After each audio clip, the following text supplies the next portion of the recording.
Gracias. Buena. Hoy, lunes 30 de junio, antepenúltima actividad del año, mejor dicho, del semestre, porque terminamos el 14 de junio, es decir, nos queda todavía la sesión del próximo lunes 7 y el lunes 14.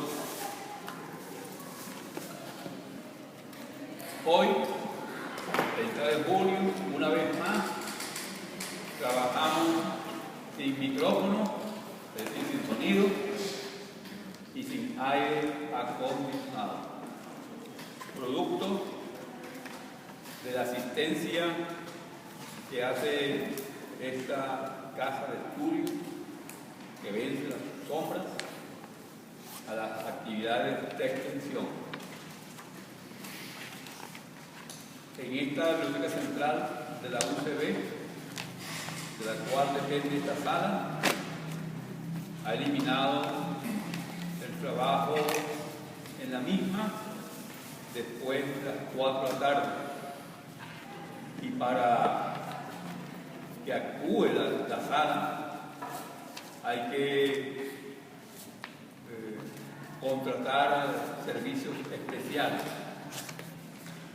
Hemos enviado comunicación señalando que no tenemos ningún problema en que se descuente de nuestro salario el importe correspondiente al costo de cada lunes, y ni siquiera así hemos obtenido respuesta de las autoridades de esta Biblioteca Central de la UCB, que depende del vicerrectorado académico, a cuyo frente está el doctor Nicolás Bianco.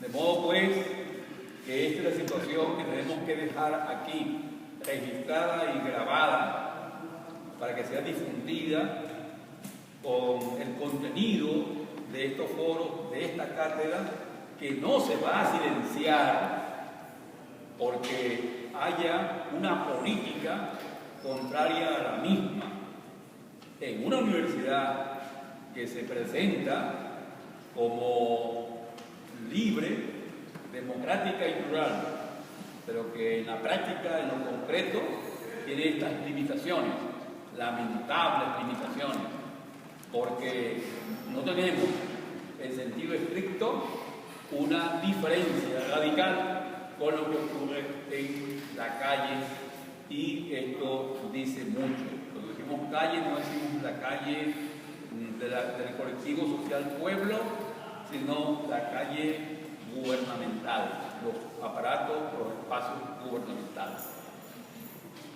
Bien, señores, nosotros lo decimos porque creo que ha llegado el momento de que esta cátedra, fundada en 1983, hace 30 años, una cátedra de esfuerzo, sin ningún recurso de esta universidad ni de ninguna institución, que esta cátedra señale públicamente la agresión de que es objeto en el día de hoy por parte de los administradores de esta sala, y en particular de la Biblioteca Central y del vicerrectorado académico de esta universidad, del cual depende esta Biblioteca Central.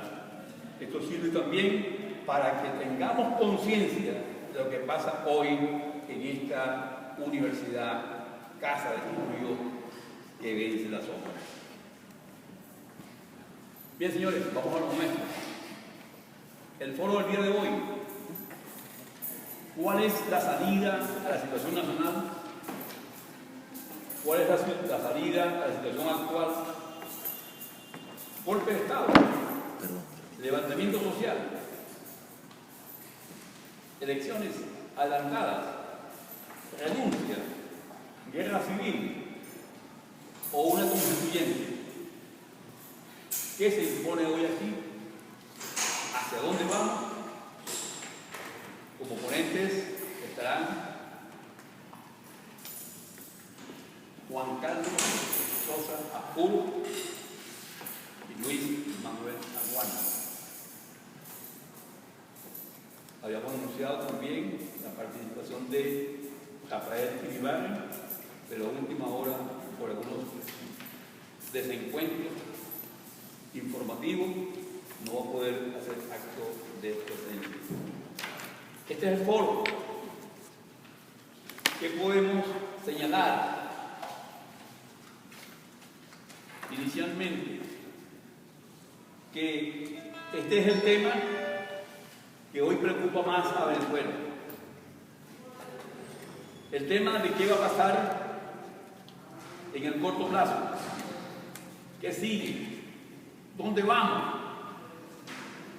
Por todas partes, la incertidumbre.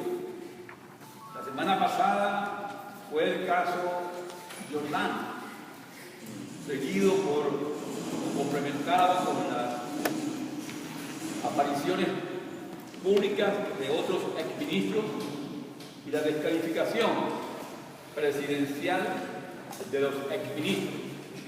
Esto hizo posible una serie de lecturas según las cuales el gobierno ha llegado a su máximo nivel de crisis y que en consecuencia está viviendo para algunos hasta sus últimos momentos.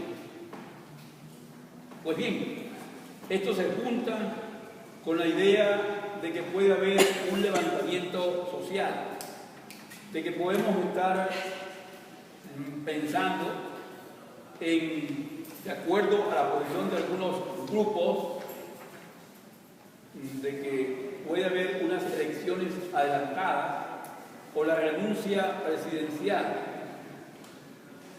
Otros inicialmente plantearon que podía haber o debería haber una salida ya. No hubo la salida ya y ahora simplemente hablan de la renuncia, de adelantar las elecciones o de la realización de una constituyente. ¿Cuál de estas es la salida, la situación actual? En caso de golpe militar, hay aquí hoy conspiración, hay aquí hoy contingente militar con capacidad y posibilidad para adelantar esta acción específica que significa un golpe de Estado. Hemos señalado por un buen tiempo que esto que se llama revolución bolivariana es, ante todo y sobre todo, la revolución que tiene como actores fundamentales una creciente fracción militar. Hemos dicho que aquí prevalece el militarismo-civilismo, es decir, primero la acción militar y después la civil. Y creemos que esta es una de las cuestiones fundamentales para entender el cuadro político actual. Leer la llamada revolución como una instancia o institución que está regida básicamente por lo que alguna gente viene llamando la oligarquía militar. Levantamiento social. Aquí hoy prevalece el miedo, temor, angustia, zozobra que crea la tal revolución. La historia del miedo, terror, angustia viene fundamentalmente desde 1989. Renuncia. Hemos dicho en diferentes oportunidades que las llamadas revoluciones no renuncian a su condición y su capacidad dictatorial, y que esto es una dictadura, que vivimos en tiempos de una dictadura llamada socialista. Y cuando decimos dictadura llamada socialista, estamos en el marco de una revolución socialista que significa la toma del poder en forma dictatorial por una clase que en términos de los clásicos del marxismo fue el proletariado, pero que aquí es por la poliburguesía y por los militares o la oligarquía militar. De modo que, sin embargo, estamos en presencia de una dictadura en términos revolucionarios. Una revolución no respeta Estado de Derecho, como decíamos en nuestra última actividad, no respeta Estado de Derecho, no respeta derechos humanos, no tiene ninguna limitación. Luego entonces la cuestión se nos complica finalmente cuando pensamos, y entonces, ¿vamos qué? A otras elecciones. Buena parte de las instituciones políticas actuales, la MUD oficial y el régimen, piensan ir a otro engaño, otro fraude electoral el año 18 y 19. También irán el próximo año, en diciembre, a las parlamentarias. Ese es el cuadro. ¿Cómo tumbar, cómo acabar con este proyecto por la vía democrática, por la vía pacífica o por la vía violenta? Quienes, concluyo, no suscribimos la vía violenta, hemos propuesto hace un buen tiempo, machaconamente, algo que llamamos movimiento de movimiento, que hoy no discutimos, nada más que lo mencionamos, porque lo hemos expuesto en muchas oportunidades. Movimiento de movimiento como un arma organizativa para construir la fuerza social necesaria para enfrentar la dictadura socialista o así llamada. Pensamos que esa fuerza social debe ser activada ya, progresivamente, democráticamente, para hacer valer esa fuerza y enfrentar esta situación. Creemos que primero es lo organizativo, y luego que lo organizativo nos permita definir un campo de acción. Y es así como hemos proyectado el movimiento de movimiento hacia lo que hemos llamado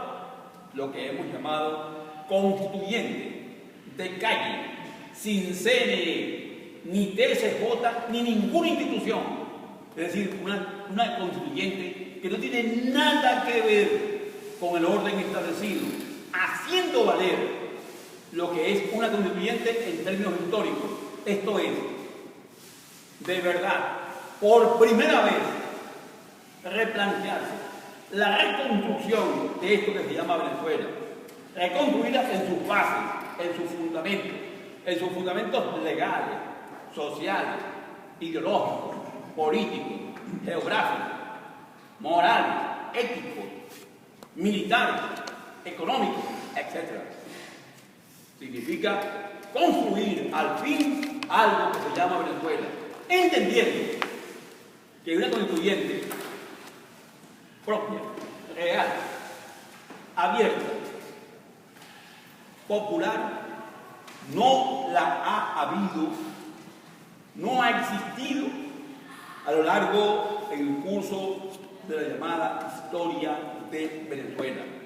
Ni siquiera la constituyente de 1810-11 se puede llamar tal, porque fue la imposición de un grupo interesado. No fue una constituyente popular, ni la del 10-11, ni la del 30, ni ninguna hasta el día de hoy. De modo pues que estamos planteando tocar la raíz de lo que es, lo que ha sido y lo que debe ser Venezuela.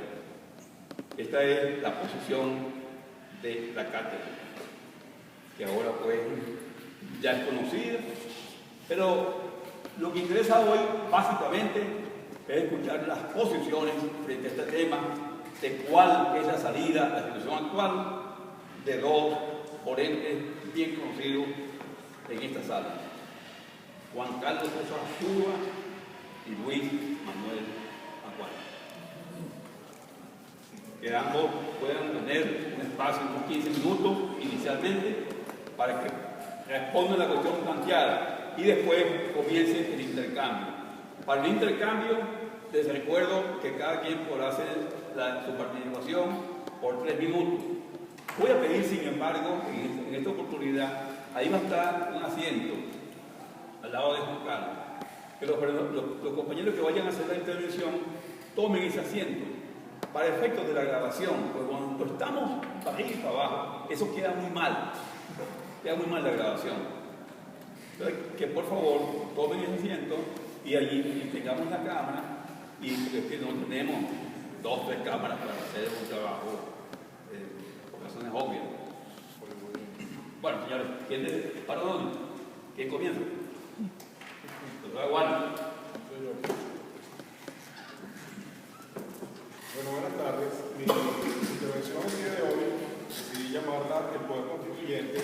¿Cambiamos al país o cambiamos al gobierno? Una vez más, mi agradecimiento a la Cátedra Pío Tamayo y al profesor Agustín Blanco Muñoz por la gentileza de convocarme a debatir estos temas, que son de mucha importancia para el país. El título del foro de hoy, ¿cuál es la salida a la situación actual? A mi parecer, no es la pregunta correcta. Las preguntas correctas son las que llevan a las respuestas correctas. La salida a la situación actual debería ser la consecuencia de una serie de acciones que debimos iniciar los venezolanos desde hace muchísimo tiempo y que han producido metástasis en el cuerpo social y político de nuestro país, como bien lo ilustra la caricatura de Wade estampada en la convocatoria de esta conversación. Yo ensayaría la siguiente pregunta. ¿Tenemos los venezolanos el adecuado sistema de organización política e institucional capaz de enfrentar las complejidades del mundo moderno y a la vez producir el desarrollo y bienestar? O mejor estado, a esta altura de nuestro devenir histórico, es posible pensar que un sistema centralizado de toma de decisiones basado en la figura de un líder único, llámese Chávez, Capriles, María Corina, Leopoldo o cualquiera, puede resolver el problema a todos los venezolanos, esta vez con mucho menos dinero del que tuvimos en el pasado, con una complejidad administrativa multiplicada de manera exponencial. Decía en una nota que publiqué hace poco que si, por ejemplo, hay un sistema que le da la responsabilidad a un portero para que administre la agenda de reuniones de un ministro, este solo terminará atendiendo a quien el portero desee. Incluso, invariablemente, llegará al extremo de cobrar por ver al ministro. Entonces, no es el portero quien tendrá la culpa de que el ministro no vea a quien deba o sea ineficiente en su gestión, sino a quien se le ocurrió la tremenda idea de un sistema donde el portero administra la agenda de reuniones de un ministro. Entonces, y eso es exactamente lo que está ocurriendo en Venezuela. Todo el sistema de relaciones de poder está obsoleto, dañado y muy corrompido. Y no es capaz de satisfacer las necesidades del país, independiente de quién lo conduzca. Y esto no es desde ahora, sino desde hace muchísimo tiempo. Y este sistema empezó a hacer agua desde que los venezolanos no entendieron las señales de que estaba necesitando a grito un ajuste y se ignoró deliberadamente o por negligencia criminal. Una señal significativa de esto fue el Caracazo. Al utilizar las elecciones de gobernadores y alcaldes de 1989 como válvula de escape a la presión de la población, se le vendió a la gente la ilusión de control político del país. Nunca se soltaron los recursos y siempre quedó a la discrecionalidad del Ejecutivo el desarrollo regional y nacional. La corrupción hizo el resto cuando los ingresos subieron. Teníamos gobernadores y alcaldes electos, pero sin poder resolver los más mínimos problemas de la población. Surge entonces una nueva excusa: no me bajan los recursos. Un ejemplo. En el 2014, del total del presupuesto nacional de bolívares 552.632,6 millones, solo corresponde al situado estatal y municipal 88.024. Esto es el 15,92% de los ingresos totales del país. Óigase bien, lo que administran realmente los gobernadores y alcaldes para resolver los problemas de la gente es solo el 15,92% de lo que ingresa al país. Y eso cuando se los entrega. El restante 84,08 queda a la discrecionalidad de una persona, el presidente de la República. El presidente decide si le entrega o no los recursos a los estados en obras o servicios. Todo esto sin contar con los reales que le han sustraído al PDVSA y administra directamente el presidente enviándose a otros países y a las misiones del gobierno sin ningún control. Ni siquiera en la empresa familiar más modesta ocurre nada semejante. Ningún país puede funcionar. Y esto es solo una pequeña parte del problema. Existen otros igual de grandes, como la Administración de Justicia. ¿Sabían ustedes que los planes de la Penitenciaría General de Venezuela en San Juan de los Morros asignan los cupos de la Universidad Experimental Rómulo Gallegos? Las madres se van a entrevistar a la cárcel con los planes para negociar cupos para sus hijos en la universidad. La perversión en su nivel más extremo. Esa cárcel no depende del Guárico, ni de ninguna manera, pero afecta la vida de esa gente. Si la justicia no está donde pasan las cosas, no está en ningún lado. Tenemos que cambiar eso. Entonces, si los venezolanos creemos que porque se vaya este régimen y venga, entre comillas, la democracia, nuestras condiciones de vida cambian y que nuestras condiciones de vida cambiarán significativamente, manteniendo este sistema de hacer las cosas, nos estamos engañando de una manera ingenua, por decirlo menos. En poco tiempo volveremos al caos de 1998. El problema a debatir entonces es cuál sistema debemos diseñar y construir para que pueda existir una Venezuela viable y de futuro.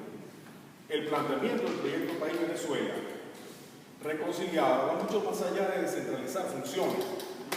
Este es el libro del proyecto País Venezuela reconciliado que pueden bajar del blog Proyecto País Vía Constituyente blogspot.com. Va mucho más allá de descentralizar funciones, va en el sentido de empoderar, vía la construcción de un verdadero pacto federal, a las regiones diseñando un nuevo sistema de relaciones de poder, donde cada región y sus habitantes decidan su futuro de acuerdo a sus potencialidades, haciendo valer sus constituciones estadales para poder sostener las responsabilidades que involucran la administración real de los recursos que les corresponden. Explicamos en 12 ejes del desarrollo cuál puede ser esa Venezuela del futuro que hay que construir. Es obvio que una nueva estructura de poder regional y federal, con un Senado, un poder parlamentario fuerte, un presidente y un vicepresidente electos con doble vuelta, y una distribución regional y federal del ingreso nacional, no se corresponde con la estructura constitucional que existe en la actualidad. Y es por eso que la vía debe ser constitucional al convocar una Asamblea Nacional Constituyente. Ahora bien, explicado lo anterior, que las razones que nos mueven un cambio constitucional no son ni pueden ser salir de Maduro y el resto de los poderes públicos. ¿Cómo llegamos a eso? Primero que nada, explicándole al país lo que deseamos hacer, como lo estamos haciendo ahora. La respuesta de las regiones que hemos visitado ha sido inusitadamente abrumadora. ¿Qué hay que hacer y dónde hay que firmar? Eso me lo han dicho en 3 ciudades del país. Pero las respuestas no son tan simples. Hay que explicar también que el cambio hacia un nuevo país y una nueva manera de hacer las cosas se fundamenta en 2 principios consagrados en la Constitución. Uno, el artículo 5, la soberanía reside intransferiblemente en el pueblo. Y el artículo 347, el pueblo de Venezuela es el depositario del poder constituyente originario. Y ejercicio de dicho poder puede convocar a una Asamblea Nacional Constituyente con el objeto de transformar el Estado, crear un nuevo ordenamiento jurídico y redactar una nueva Constitución. Esto último es una bomba atómica para cualquier reino. El artículo 347 es hijo de la sentencia de la antigua Corte Suprema de Justicia que le dio a Chávez el poder de convocar una Asamblea Nacional Constituyente sin estar contemplada en la Constitución de 1961. La regla de los constitucionalistas funciona aquí como funcionó en 1999. Esto es, el poder constituyente de hoy no puede condicionar el poder constituyente del mañana. O dicho de otra manera, el poder constituyente de 1999 no puede atar al poder constituyente que podamos invocar hoy. Hoy podemos invocar al poder constituyente para hacer una nueva constitución como se hizo en el 99, pasando por encima la realizada por Chávez y sus constituyentes electos por unas reglas tramposas, pero ahora sin la necesidad de una decisión de ninguna corte, porque ahora está establecido en la Constitución. Lo que es bueno para el pavo, también es bueno para los pollos. Si el pueblo es el depositario del poder constituyente originario, no puede en ningún caso el poder constituido definir las reglas de su convocatoria ni de su elección, así sea convocada incluso por el propio presidente de la República, en cuyo caso deberá someter a la consideración del soberano las reglas con las cuales ellos plantean su convocatoria. Y aún así, es discutible el contenido de esa regla, ya que el proceso es constitucionalmente inédito, pudiendo nosotros también plantear las nuestras contadas de manera transparente y auténtica. En este sentido, planteamos la convocatoria de al menos un 15% del registro electoral acompañada con las reglas o bases judiciales donde los propietarios o dueños de la soberanía ordenan la manera en cómo se conducirá ese proceso, incluyendo la instauración de un tribunal electoral que establezca, por ejemplo, una auditoría independiente del registro electoral, escrutinio manuales de todos los sufragios constituyentes, en estricto apego y respeto a la representación proporcional de las minorías, con la especificación técnica de cuántos constituyentes serían electos y en qué regiones del país, así como las normas de funcionamiento de esa asamblea y toda normativa que nos garantice la transparencia del proceso. En otras palabras, elecciones auténticas de esos constituyentes. Obviamente, esto no será fácil.